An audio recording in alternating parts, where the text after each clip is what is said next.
తెలంగాణ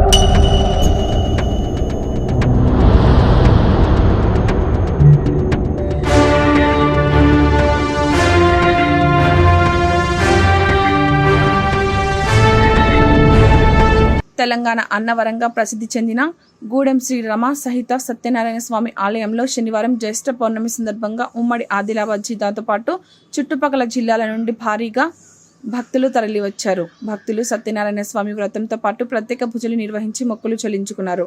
భక్తులకు అన్నదానం, త్రాగునీటి వసతి కల్పించారు. భక్తులకు ఎలాంటి ఇబ్బందులు జరగకుండా ఆలయ కార్యనిర్వహణాధికారి సంకటల శ్రీనివాస్ అన్ని ఏర్పాట్లు చేశారు.